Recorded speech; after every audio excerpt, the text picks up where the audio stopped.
conversamos ahora con Enrique Valderrama sobre lo que ha sido este discurso inaugural del señor presidente ahora, el señor Francisco Sagasti. Mi estimado Enrique Valderrama, buenas tardes. Gracias por acompañarnos. Tu Buenas impresión. tardes, estimado Alfonso. Muchas gracias por honrado de estar aquí. Muchas gracias por la invitación. ¿Qué piensas al respecto? ¿Tu primera impresión cuál es? Por los hechos los conoceréis, ¿no? Creo que el mensaje ha sido muy interesante, desde una perspectiva aparentemente bien intencionada, diciendo algunas cosas que si bien son sentidos comunes, han estado muy bien expresadas, sin duda. Pero vamos a ver cuál es el primer gabinete que va a presentar el señor Sagasti. Ojalá que en efecto se reafirme en su perspectiva de tolerancia, de convocatoria, de unidad nacional. Esperemos, esperemos. Creo que el gabinete va a ser fundamental para saber si en efecto ese ánimo dialogante en realidad es el que ha sido presentado en este mensaje, que me ha parecido un mensaje muy interesante, muy, muy correcto. Bueno, a ver, um, yo creo que para hacer interesante esta conversación vamos a discrepar, Enrique. Ok, Con adelante. todo, con todo respeto, y bueno, yo a ti te aprecio mucho además, ¿no? Personalmente e intelectualmente también. Eh, Creo que ha sido un discurso lleno de generalidades y lleno de frases que no implican absolutamente ninguna acción, ninguna acción. Siento que ha podido decir mucho más en la quinta parte del tiempo y creo que está lleno de retórica y no de algo concreto. Y solamente comienzo por el final en el análisis para decir lo siguiente. Me parece que una manera de devolver la confianza no es diciendo que voy a devolver la confianza, sino, a ver, por lo menos el gesto de reducir las consultorías, el gesto de poner sobre el tapete los contratos de publicidad con los medios de comunicación, el gesto de hacer eso más transparente. Esa es una manera de generar confianza a esa gente que está protestando. Porque más allá de la manera en que se han planteado las cosas en las últimas horas, la realidad es que en la calle la gente está harta, no del Congreso, sino de la manera como los políticos, donde Sagasti representa justamente esa política, están cansados de esa acción. Yo recuerdo mucho dos temas interesantes. Un ministro llamado apellidado Tuesta, que creo que fue el primer ministro de Economía del señor Martín Vizcarra, duró 2 meses y medio porque se le ocurrió decir que habían 2.000 o 3.000 millones de soles que tenían que ser reducidos del presupuesto, porque eran consultorías. Y eso fue lo que lo mandó por un tubo a la calle. Entonces, ¿de qué estamos hablando? O sea, esta es la oportunidad que ha perdido Sagasti, porque ha perdido la oportunidad de plantarse como un hombre de Estado para convertirse en lo que es, o aparentemente es que es, sinceramente y con todo respeto, una marioneta de los que lo han puesto. Desde mi punto de vista, con todo respeto por la investidura, pero estamos acá para cometer en libertad todavía lo que se puede. Entonces, Por yo eso, entro y... vamos entonces a dividir el análisis en Adelante, dos partes. Enrique. La primera tiene que ver con las condiciones de este relevo y la segunda tiene que ver con lo que él va a ser capaz de hacer. En principio, los que sostenían a Vizcarra antes de la vacancia eran básicamente algunos espacios relacionados con los medios de comunicación, con las asociaciones civiles, ONGs de tendencia, digamos, marxista. También, evidentemente, un sector, porque vamos a hablar entonces, vamos a hacer un análisis profundo, como tú lo has planteado. Bien. Un sector también de los oligopolios empresariales, porque si vamos a señalar a todos los actores, señalémoslos a todos, tú hablas de la prensa, pero Merino cayó, luego mira lo que te voy a plantear, Merino cayó por la prensa únicamente o cayó en realidad por los sectores oligopólicos empresariales relacionados con el sector financiero y las AFPs. Tú miras las portadas del día viernes en la mañana, y ya Perú 21 decía que concilie, que escuche o que negocie de alguna manera con la calle. Ya no hablaban tanto de golpista, ya no hablaban tanto, habían perdido de un poco el envión que tuvieron en las primeras protestas. Cuando Merino promulga la ley de las AFPs, el tema del retiro de las AFPs, es cuando en realidad se le viene la noche. Y por lo tanto, yo considero que estos poderes de alguna forma influyeron para que él termine acorralado, más la lamentable gestión de la crisis política y evidentemente lo ocurrido en las protestas con estos lamentables fallecimientos, terminaron en su salida. Acuérdate que en el interín, primera lista presentada en el Parlamento, ¿quién la encabezaba? No la encabezaba Rocío Silva. ¿Y por qué extrañamente hubieron estos avances y retrocesos? Primero el señor Sagasti entró en la lista Rocío Silva, luego salió, y al final esa lista tampoco tuvo mucha adhesión. La que sí tuvo al final fue la que encabezó él. Por lo tanto, creo que aquí hay un tema bastante delicado. Hay una serie de reclamos que van a quedar frustrados. Por eso te decía, hay que ver el gabinete. Un gabinete con algunos ministros como los que he empezado a escuchar que se vocea, no va a garantizar un cambio social en absoluto. Por lo tanto, van a haber todavía algunas protestas o una sensación de malestar muy grande relacionado con el nuevo gobierno, el gobierno de transición. Dentro de ellas, evidentemente, están las que señalan que la política general del gobierno tiene que ser de austeridad, reduciendo las consultorías, reduciendo la publicidad estatal en los medios. Pero también hay algunas otras que van más allá, que hay del pedido de algunos sectores de asamblea constituyente, por ejemplo. ¿Tú crees que un gabinete más bien de amigos de los sectores que han colocado a Sagasti en el poder va a permitir una asamblea constituyente en el país? Va a haber un problema social bastante grande. Por eso yo creo que sería pertinente saber cómo va a confeccionar sus políticas el señor Sagasti. Yo no creo que vaya a poder darle solución a la gran agenda social pendiente en el país. Lo que digo es que ha tenido un discurso que ha tratado de caerle bien a los sectores de la clase media, y también algunos sectores juveniles más allá solamente de la clase media. Acuérdate del primer discurso de Kuczynski cuando asume la presidencia. No planteaba algo parecido, no eran sueños, no eran esperanzas, no eran la promesa de prácticamente de una nueva república en el país, de justicia, de libertad, sin ninguna medida aterrizada concreta. Y eso es lo que va a pasar. Yo siento que Sagasti es un Kuczynski 2.0, ¿no? Una cosa parecida, ¿no? Pero te digo, es prematuro porque Kuczynski fue candidato presidencial. Sagasti no, Sagasti ha asumido el poder prácticamente en las últimas 72 horas. Por lo tanto, a pedirle que aterrice a las cosas que tú dices, con las que yo estoy absolutamente de acuerdo, habría que tomarlo con pinzas. Lo que sí creo es que no él, pero el Partido Morado debiera desistirse de las elecciones de abril del 2021 por un acto mínimo ético y de transparencia. Me parece que eso es fundamental.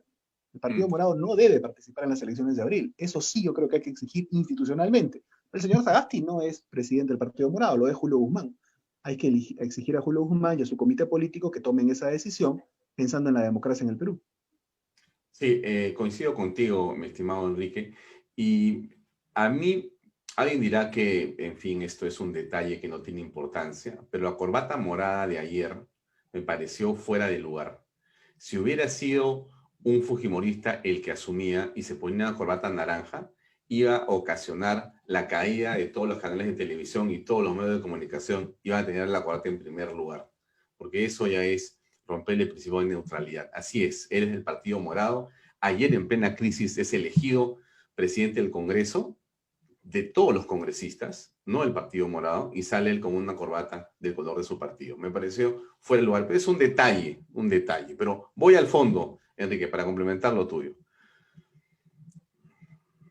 Cambiar el nombre a una beca, pura demagogia. En general, que vamos a Sí, ponerle, porque ni siquiera, vamos a implantar el hambre cero a partir de una política o idea del acuerdo nacional que no tiene ninguna existencia real y formal en el Estado, más demagogia. O sea, aquí lo que está haciendo el señor Sagasti es exactamente un fuego artificial como el que algunos jóvenes irresponsables disparaban a la policía. Eso está queriendo hacer con nosotros el señor Sagasti en este hay momento. un, hay un valor simbólico que quizás es importante que nos demos cuenta, no porque sea correcto, pero este asunto de renombrar algunas cosas, este asunto de mostrarse aparentemente amplio como se ha mostrado, de hablar del acuerdo nacional, yo creo que significa que él, consciente o inconscientemente, a nivel de comunicación política, está tratando de darle a su figura o a su periodo de transición sembrar la relevancia histórica que podría tener un Paniagua en el futuro, al cual con todo respeto siento que fue una transición que lamentablemente no sembró las bases de una auténtica paz social ni fortalecimiento de la democracia.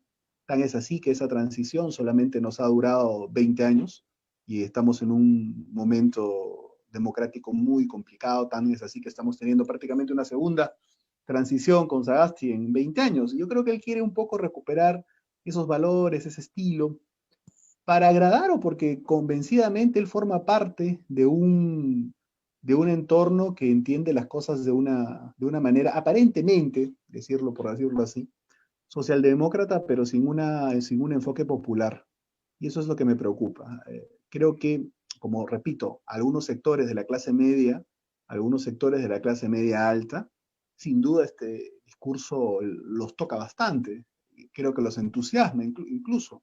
Uno puede verificarlo en sus entornos con los que conversa. Evidentemente, hay un gran entusiasmo en esos sectores, pero yo no sé si esto sea así en el Perú, en el otro Perú. No sé si esto sea así necesariamente en el interior del país, en los conos de Lima. Además, recuerda que la etapa más complicada económica se viene justamente luego de fiestas. Considero que va a venir el momento más complejo de la economía del país, de la pérdida de empleo. Yo no sé si este gobierno de transición vaya a tener algunas respuestas. Espero que sí. Por eso te decía que es tan importante ver el gabinete. Porque ¿qué pasa si Sí, se pero yo habla? antes de pasar al gabinete que tengo ahí para hacerte un par de preguntas sobre el gabinete. Mira, comenzar un discurso como este, haciendo énfasis, como lo ha hecho, a los fallecidos, es comprobar, demostrar que él está ahí por los fallecidos. Y eso es políticamente cierto. No es una... La evidencia es la evidencia que están ahí los familiares. ¿Por qué? Porque esto ha sido algo que se ha convertido en una algarada, una azonada. Y en esa algarada y azonada, lamentablemente, fallecen 2 personas. Pueden haber sido 5 o 10 o 1. Desde el primer día estuvieron diciendo los moraditos, justamente, que ya habían muertos. Asesinos, le decían a Merino. La primera noche, sí, claro. Están los tweets de una ex candidata al Congreso, lideresa de ese partido. Sí, lamentable porque se deja ver que lo que se quería era que existiera un fallecido. Es una Entonces, verdadera... fíjate una cosa, Enrique, ¿no? Él dice, las puertas de Palacio estarán abiertas para todos. No, no, señor Sagasti. Las puertas abiertas deben estar siempre para la verdad. Y hace mal el señor Sagasti cuando dice una cosa que es puntual. ¿Qué dice él? Y los desaparecidos, ¿no? ¿Qué desaparecidos? De 66 hay 62 que ya aparecieron. O no lee, o no ve internet, o no lee periódicos, o no habla con la policía. Porque le decían al señor antes los Flores que estaba desinformado. Bueno, a mí me da la impresión que el señor Sagasti está desinformado. Porque si tú ves hoy día en las redes sociales, se explica claramente que ya aparecieron casi todos. Muchos estaban en su casa, otros han estado, sin duda, Y o heridos. hablando de argumentos convenidos, tengo que señalar como varios objetaron a Flores Arauz justamente su edad avanzada y creo que no se distancia mucho de la del señor Sagasti. No, es la misma. Entonces, a mí me Eh, parece que ahí hay un un asunto tema claro, que ¿no? hay que revisar, ¿no? Sagasti tiene que pasar a ser, si quiere pasar a la historia desde mi punto de vista, que puedo estar equivocado, por supuesto, mi estimado Enrique, tiene que desmarcarse de quienes lo han puesto en el gobierno. Esa es la manera de pasar a la historia, no de pegarse a los votos de los morados, sino salirse de los morados. Ya no es desde hace unos minutos presidente de los morados, ahora es presidente de los peruanos. O sea que él es, me guste o no me guste, como era Merino, me guste o no me guste, es presidente de mi país, es mi presidente. Entonces, ese presidente, sí, de todos los peruanos que están mirando acá, tiene que ser criticado, porque las figuras públicas a uno las critica en libertad. Entonces, uno comienza por decir, y ahí te paso la pelota, sobre el tema de los ministros de Estado, ¿no es cierto? Y es fundamental, porque las 2 temas centrales en este momento, que no ha desarrollado casi ninguna idea importante con respecto de los 2 temas centrales, que son la pandemia y la economía, que son lo central, lo central. Entonces, ¿a quién va a poner? Macetti, Alba, que es repetir y Más bien demostrar que no has entendido que en el mundo somos los que estamos peor en la pandemia y peor en la economía sería una locura. Pero no sé, ¿tú qué piensas al respecto Mira, sobre los ministros? yo quiero recoger algo en el espíritu de tu primer comentario, y quizás habría que esperar algunas horas para decirlo, pero ya que tú pones las cosas sobre la cancha, lo cual me parece bastante bien, habría que hacer una pregunta también de fondo respecto al tema de la lucha contra la corrupción, ¿verdad? ¿El señor Sagasti va a permitir que el Estado peruano siga protegiendo a Odebrecht? Esa es la pregunta clave, entonces, si vamos a hablar del tema de la lucha contra la corrupción. ¿Cuál va a ser su posición respecto al favorecimiento sistemático que tiene el Estado peruano respecto a las consorciadas de los brasileños, fundamentalmente? Puntualmente, por ejemplo, a Graña y Montero, ¿no? Etcétera, ¿no? A todos los que han estado alrededor de ese esquema. ¿Cuál va a ser su posición respecto al Club de la Construcción? ¿Cuál va a ser su posición respecto a Odebrecht?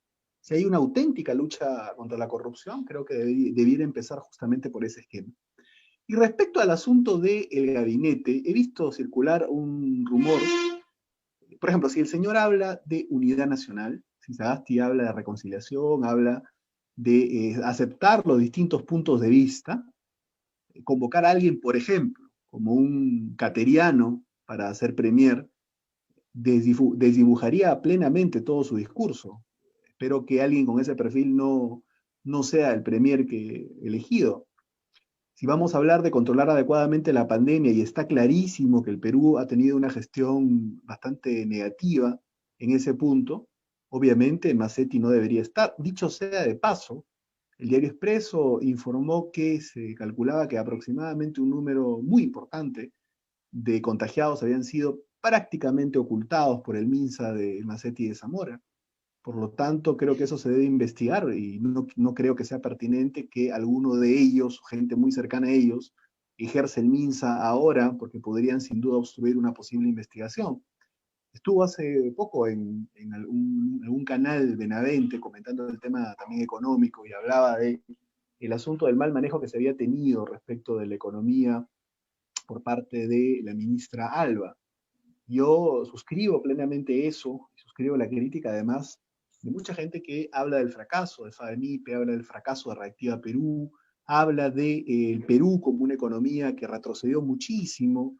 El desorden de la economía argentina retrocedió 19 puntos en el trimestre pasado y el Perú retrocedió 30 puntos. Por lo tanto, sin duda ha habido una mala gestión en el tema de economía. Yo creo que consensuando algunas perspectivas con ex ministros de Economía, con el mismo señor Velarde, que ha hecho una buena labor en el BCR, se podría encontrar un perfil con mucha más experiencia y solvencia para que pueda afrontar este difícil momento desde el punto de vista económico. Sería un grave error regresar a Alba, sería un grave error regresar a Macetti, y sería un error aún mayor todavía apostar por alguien como Cateriano, que dicho sea de paso no recibió el voto de confianza del Parlamento, y es en política significado de todo menos reconciliación, menos unidad y menos escuchar un punto de vista distinto, ¿no? Ojalá, por eso digo, que el gabinete que venga sea coherente con las buenas intenciones, más allá de que no aterrizó en ninguna propuesta de política pública concreta, que sea coherente con las buenas intenciones que aparentemente Sagasti ha expresado en estas primeras palabras a la nación. Mm. Ahí está el asunto de los ministros de Estado y de gabinete, que es algo central en este momento, en esos dos campos que hemos conversado, en esas dos carteras, que es tanto salud como economía. Pero hay otras carteras que son centrales en este momento en el país. Son centrales. Y Interior, estoy por ejemplo, con Interior, que es fundamental, y creo que otra cartera central es Relaciones Exteriores. Es básico. decir, estamos en este momento en una situación en la cual tenemos que manejar las relaciones por lo que está ocurriendo en nuestro país justamente de una manera adecuada. Y lamentablemente, el gobierno del señor Vizcarra había hecho muchas cosas de una forma que era inapropiada. Algo corrigió en algunas horas Merino y ante los Flores Arauz, que espero que en el caso del embajador que mostraron, que era Hugo de Sela, que nombraron, se pueda mantener.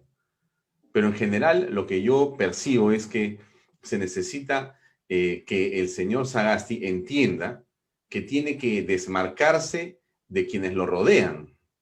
Así es, porque ya no es un presidente de la cúpula que lo llevó al poder de una manera que yo creo que ha sido de lo más extraña, por decirlo de alguna forma. Yo vuelvo a mostrar este mensaje, este tweet de nuestro amigo Fernando, Fernando Rospigliosi. Déjenme encontrarlo mientras lo busco, pero en todo caso llego a lo mismo, ¿no? No es ya un gobierno de los amigos de Sagasti, sino de todos los peruanos. Vamos a ver justamente ese gabinete, porque el gabinete es clave. No me extrañaría que el Congreso no le dé la confianza.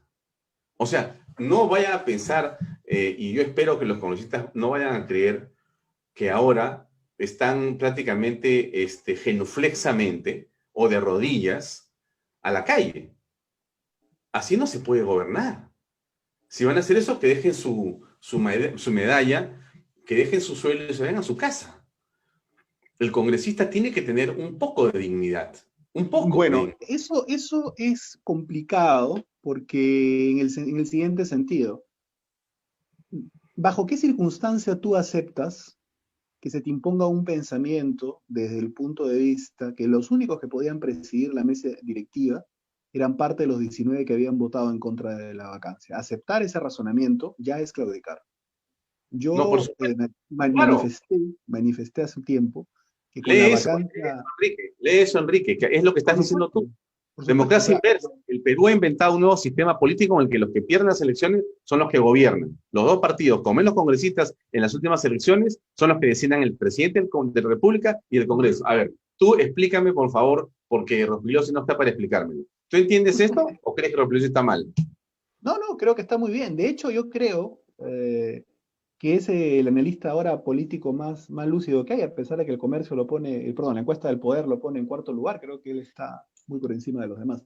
Pero te digo, eh, yo creo que existen, y esto simbólicamente se discute en otras latitudes, no solamente los que capturan o los que llegan a la presidencia de la República son los que ejercen el poder está en otras esferas también, y el poder está parte de la esfera empresarial, sin duda, parte de la sociedad civil, de la academia. Por lo tanto, yo creo que hay muchos grupos alrededor de lo que ha sucedido en el país y sin duda Sagasti va a estar limitado por esos grupos. Ya hemos hablado de algunos, el Club de la Construcción, el tema del tema financiero de los bancos, las AFPs, el tema de las ONGs. Por lo tanto, yo veo muy difícil que Sagasti, a hablar solamente de esos actores, más allá del tema del Congreso, mira, yo te digo algo, los morados, para todo efecto práctico, no representan una posición sólida en la política nacional. Acá los actores son otros. Guzmán ha sido un instrumento de determinadas gentes y ha tratado oportunistamente de aprovechar el tema de la manifestación. Verónica Mendoza trató de hacerlo, pero recuerda que la expulsaron del Cusco, me parece, no le fue muy bien. A Ollantumala tampoco le fue muy bien. Creo que el único que no lo terminaron votando fue a Guzmán, porque seguramente apareció muy poco. No, Pero a Forsyth, acá, Forsyth no convocó a nadie en Ayacucho. bueno, bueno, y Guzmán creo, y hay que esto investigarlo, tú que estás también monitoreando las redes en todo el Perú, me dicen que Guzmán convocó por redes en Trujillo y fueron solamente 8 o 10 personas, ¿no? Por lo Nadie. tanto, Además, si tú escuchas las manifestaciones de hoy día y de ayer, en varios lugares de donde estaban Plaza San Martín y lugares y otros sitios, había una persona que decía, habían como 500 personas en un meeting, ¿no? ¿Quién de ustedes es moradito? Uno, levante la mano. Nadie. mm, Ya. no, por ¿Quién de supuesto. acá de frente amplio? Nadie. Mm. Entonces, claro, la gente ha ido a protestar porque está molesta por muchas cosas, estoy de acuerdo, pero Lo que pasa es que hay que reconocer alguna cuestión también, los que creemos en la institucionalidad democrática, tenemos que reconocer que la estructura actual del Estado no está ya representando los intereses de la clase media ni de los sectores populares. Eso es claro. Por lo tanto, es muy peligroso, pero no solamente el Estado, en el fondo, tampoco los medios de comunicación. ¿O acaso no hubieron manifestantes afuera de Canal 4, afuera de Frecuencia Latina, afuera de ATD? ¿Acaso no se congregó gente también para manifestar contra la prensa? Por lo tanto, yo creo que es un momento muy delicado y ahora sin duda van a intentar bajar las revoluciones a cualquier reclamo social y seguramente el COVID ahora aparecerá con más fuerza relevado por los medios, porque pareció que vivimos 6 días sin coronavirus. Parecía que el coronavirus había desaparecido de la patria. Inmediatamente el día domingo ha vuelto a aparecer y ha vuelto a formar parte del esquema de las noticias. Me parece eso muy Ahora, bien. te hago una pregunta, Enrique, que la ponen en las redes. ¿Por qué a Merino se le decía golpista y no se le dice golpista a Sagasti? Esa es una cuestión muy importante que la gente tiene que entender. Aquellos que respetaron la sucesión constitucional, así no nos haya gustado, de Merino, estuvieron en lo correcto. Y aquellos que aceptan la sucesión constitucional de Sagasti están en lo correcto, porque deriva de lo que sucedió con Merino. Porque si es inconstitucional lo de Merino, Sagasti no podría ser presidente de la República, no tendría sentido. Por lo tanto, hay que aceptar a Sagasti como presidente de la República porque deviene de la renuncia de Merino. Es bastante elemental. O si no, llegaríamos al absurdo de pensar que el Tribunal Constitucional tiene que reponer al señor Vizcarra y que mañana regrese Vizcarra, lo cual sería realmente un absurdo, Estamos frente a algo una situación. aberrante. Sí, sí, pero fíjate cómo es esto, ¿no? O sea, que que habían aplicado un juicio moral, terminan ellos siendo los que se han autoflagelado moralmente. O sea, los 105 a los cuales les agradecemos infinitamente por haber sacado a Martín Vizcarra del poder. Eso es algo que hay que El panteón reafirmar. de los héroes de la democracia con los 105 personas que sacaron a Vizcarra. Se los agradecemos. Ahora, esos 105 se han mirado al espejo en un momento durante la semana que pasó y han dicho, somos inmorales. Y han pedido perdón. Han pedido perdón. Yo quiero regresar un poco, quiero retrotraerme un poco hasta antes de que suceda lo que tú señalas. Hay una falta anterior, me parece, que es de esta gente que votó la vacancia. Ellos tenían la responsabilidad unitariamente de consolidar un gobierno. Y me da la impresión de que lo dejaron absolutamente solo a Merino para que arme un gabinete como él pudiese sin la participación directa de ninguna de las fuerzas que tomaron la decisión de vacar al presidente. Me parece que el gabinete que se presentó muy bien intencionado no contaba con el respaldo de APP, no contaba con el respaldo ni Pero siquiera...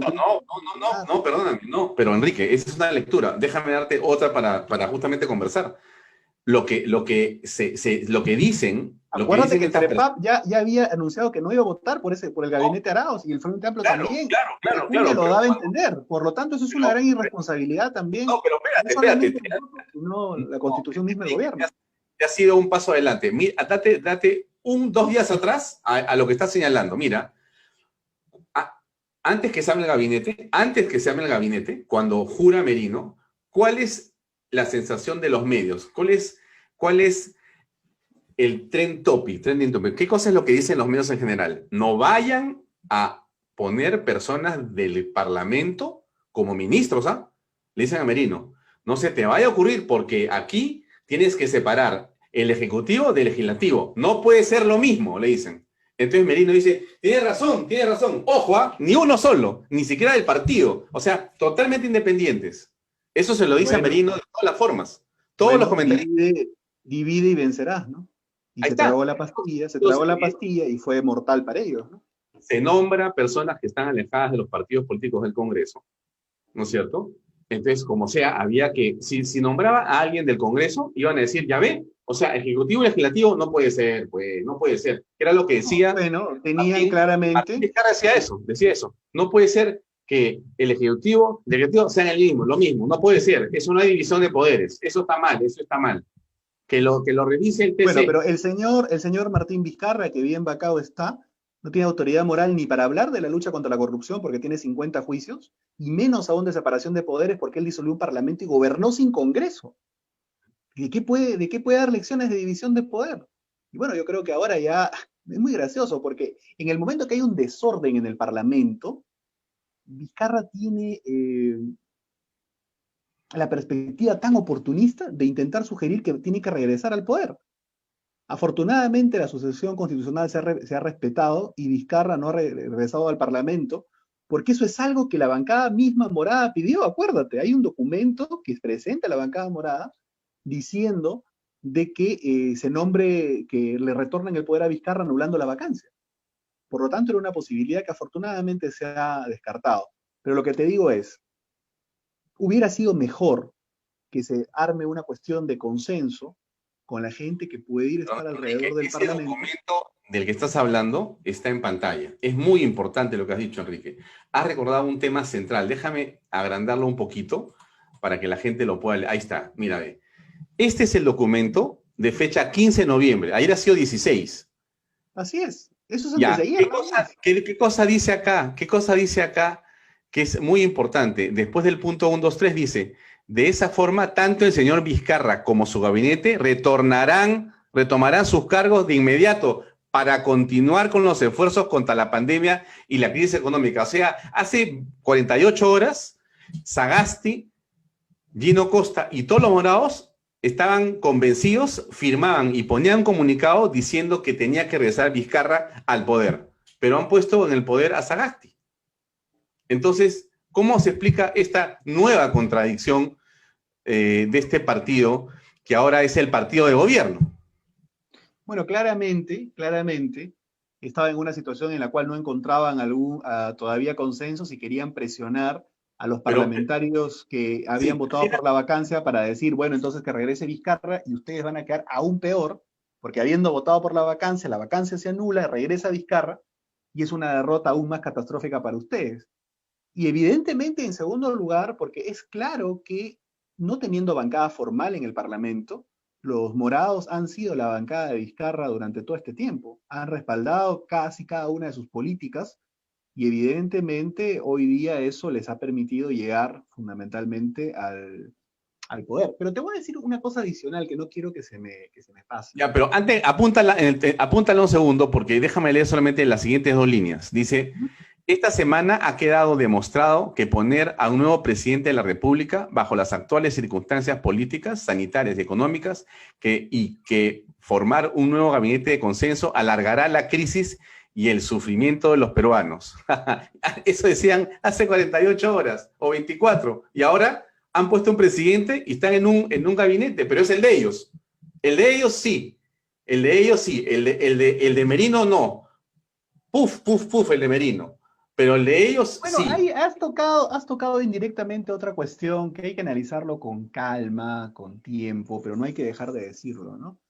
No hay en todo esto algún enfoque cercano al clasismo y quizás Totalmente, rozando el racismo en estas circunstancias, de que totalmente. no eres golpista si tu apellido es europeo y si eres golpista si eres... Oye, Merino es un cholo tumbesino, hermano, no es un blanquito de San Isidro. Ese es el problema. O sea, acá se ha vuelto a imponer lo que todos estos caviares andan diciendo que no, que la inclusión son unos hipócritas. Unos hipócritas. hay La cara de la una, gente se burlan.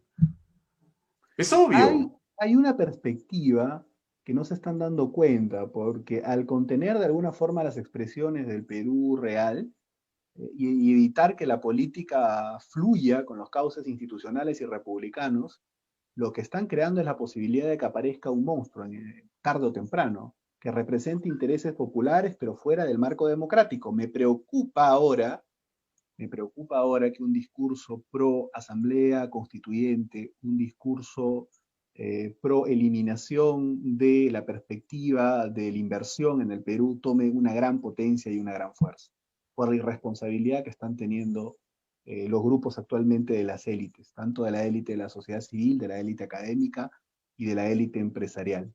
Están asfixiando la política a tal punto que la respuesta del mundo popular puede ser una respuesta fuera del marco democrático y bastante radical.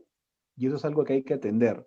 No podrá ser expresada en Antauro, sin duda, porque está en prisión y creo que ahí debe quedarse, pero puede ser expresado de cualquier otro que aparezca, sin duda. Y eso probablemente les termine costando a ellos y también a nosotros, porque habrá echado por la borda muchos años de responsabilidad fiscal y de crecimiento económico que sin duda hoy día con reformas deben continuar orientados más hacia la gente, pero no destruirse como probablemente pueda suceder. Las elecciones del 2021 pueden ser elecciones muy sorpresivas.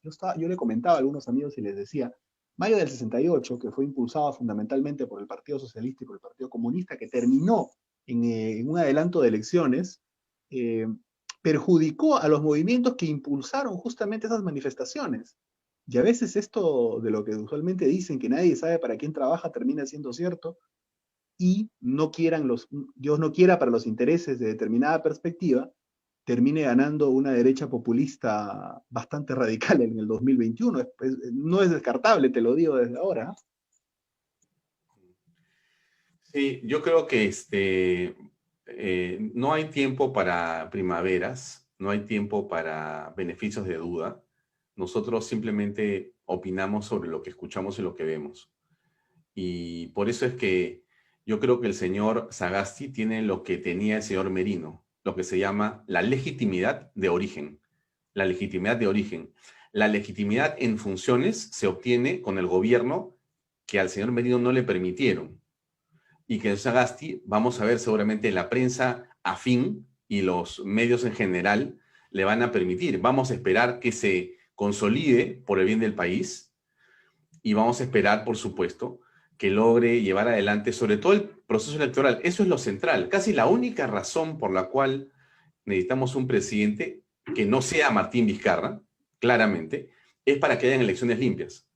Es la única Ahora, cosa que... yo te digo algo, y en esto quizás voy a ser un poco más radical que tú, porque creo que si Cateriano es el premier, la confianza en que esas elecciones sean limpias, a pesar de que Sagasti sea nuevo en el cargo, va a estar puesta en entredicho.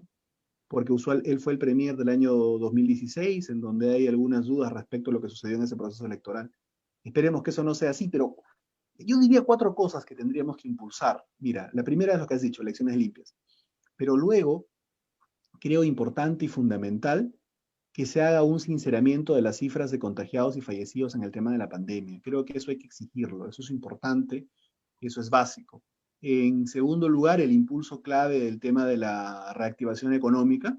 Y en última instancia, un punto de vista político. Y creo que es que hay que exigir que por un tema ético, el partido de gobierno, el partido morado, no se presente en las elecciones de abril. Creo que eso me parece una cuestión fundamental y clave para que todos los actores políticos en el país puedan estar tranquilos de que las elecciones serán auténticamente limpias y auténticamente democráticas. Mira, Enrique, estando de acuerdo contigo, a mí me preocupa mucho que el hecho de que o sea, puede, puede presentarse el Partido Morado o puede no presentarse el Partido Morado, desde mi punto de vista. Acá necesitamos gente decente en el gobierno. Eso es lo importante. Así se presente el demonio o la Virgen María, no importa. Con gente decente, este proceso tiene sentido. Con gente indecente, así no esté el Partido Morado en ningún lugar, va a haber metida de mano, va a haber un desastre, porque si algo pasa en esa elección, lo que han visto ahora en las calles va a ser poco. Va a ser prácticamente un suspiro, porque sí se va a producir una eclosión social de insospechados términos y peligro, porque yo creo que la gente va a poner sus esperanzas en esas elecciones. Porque si es verdad, estimado Enrique, que existe de parte de todos los peruanos, por lo que hemos visto en las redes y en las calles, un deseo de participar en política y un deseo de que las cosas cambien, la manera de cambiarlos, amigos, ordenadamente es con el voto. Voten bien. Y cuando voten, acuérdense de una cosa que es muy importante. No comiencen a decir al día siguiente que ese voto no los representa, porque eso estamos mal acostumbrados en el país. Votamos mal porque no preguntamos, no nos informamos, vamos a la cola y ahí decidimos. Y entonces después decimos, ¿y por qué voté por FROPER? ¿Y por qué voté por UPP? ¿O quiénes eran los moraditos? Porque era lo que era de moda. No, pues señores. Entonces, esta situación en el país es culpa de los votantes también, en una buena parte. No son los partidos políticos demonizados, no son solamente los medios que están comprados, no es la mermelada, no es la corrupción. Es de buena manera lo que pasa con los peruanos que creen que el voto no es importante y el voto es central. El voto es central. Ojalá que todo esto sirva, mi estimado Enrique, para que la gente reflexione por el tema del voto. Termina con unas palabras, Enrique, por favor, adelante. Bueno, yo creo que hay que tener serena expectativa y vigilancia respecto a lo que ocurra. Creo que hay que exhortar en los espacios de las redes sociales, en los medios en los cuales podemos transmitir alguna opinión y algún planteamiento, como en tu espacio y en todos los espacios democráticos en los que así se pueda, un mensaje de tranquilidad, un mensaje realmente de la posibilidad de que podamos enrumbarnos hacia una transición ordenada en la cual se garanticen las elecciones. Un primer paso es vigilar eso, y en la cual esperemos que se tomen algunas medidas básicas importantes como las descritas, que serían por lo menos algunos gestos importantes.